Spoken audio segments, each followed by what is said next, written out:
Hello everyone, this is Cameron with the Burnside team at Keller Williams Real Estate. We have a much anticipated video today. Every year I look forward to doing what we call the annual forecast, the market forecast. In this video I'm going to share some information that was provided to all of the realtors here in Utah, at the Salt Lake Board of Realtors I should say, at an annual event that they call the market forecast. This market forecast is put together by a gentleman by the name of James Wood. He is one of the head economists, or considered to be one of the best economists in Utah, and he is the senior fellow up at the Utah Business School.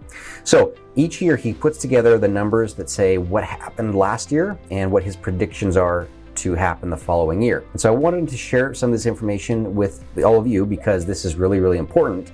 We are going to include in this email an actual report that he put together so that you can read through this and study it in minute detail, but I want to give you a couple of the highlights. So what happened last year?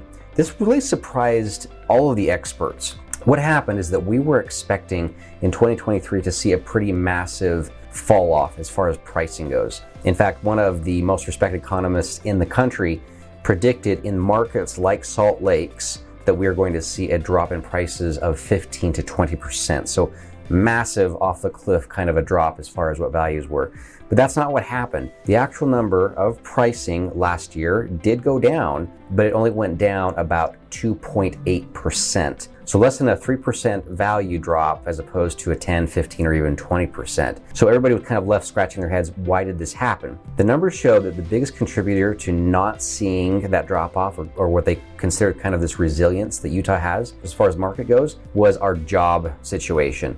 So back, if you study the numbers back in the recession time or back in the 80s, that was really the only time that we saw multiple years where houses were going down in value. If you look at the job numbers there, we had terrible unemployment. It was over 6%. So what was happening is that many people were losing jobs or getting reduced in their work. So then they weren't able to pay their mortgage or they're struggling with it. So you either saw foreclosures or people having to sell their house quickly. There was kind of the perfect storm taking place there. And so that was one of the biggest contributors. In today's job market though, we're almost the opposite of that. In fact, last year in 2023, we saw what would be considered the second lowest number as far as job unemployment. We were at about 2.6%. That's a very, very low number when you consider that about 4% is saying that most people have jobs or that we're at a solid point. So that was one of the biggest things that helped us. We had a lot of people that were still making good income, people that wanted to work were still working, and that's one of the things that really, really helped us this last year not to have this over the cliff kind of a moment. So what are the predictions for this next year? Well, and I will say also that one of the contributors that we were really worried about was that we saw interest rates go up, but we thought interest rates would impact us much more than they did. So now we're in 2024, and what are they expecting? Well,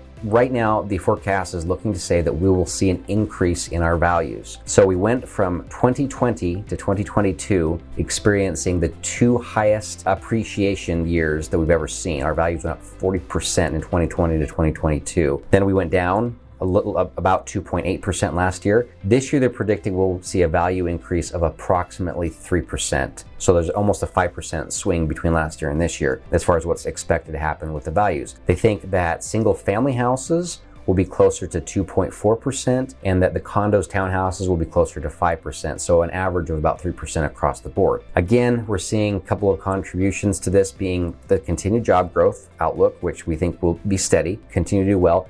And there's also expectations that we'll see as the market and the economy have been improving, that we'll see interest rates beginning to go down a little bit more each year. We're not going to see rates like 3 and 4%, but they're predicting that they will continue to go down little by little this year, which we should see an increase in the number of sales that take place. Because last year, because of that interest rate hike going from 3% to 7% the year prior to that in 2022, and that really put a damper on the number of sales that we had last year. We're expecting those number of sales to go up more in this year. So that's pretty good news if you are owning real estate, if you're in the real estate business. One of the big things that we are really impressing upon people, especially if they are thinking about buying, is that we would recommend they buy sooner than later, because we are anticipating that average of 3% increase in values. So we would recommend people do it now versus wait, because we don't see that we're going to be going down anytime soon just based on the data. So that was a quick overview of a very lengthy presentation that was given and a lot of thought and information that was compiled into this report. We'll share the report with you guys. If you have questions, let me know, but this will impact a lot of folks. So give me a call, let me know what I can do to help out. And as always, really appreciate letting me stay in contact with you. Have the rest of an amazing day.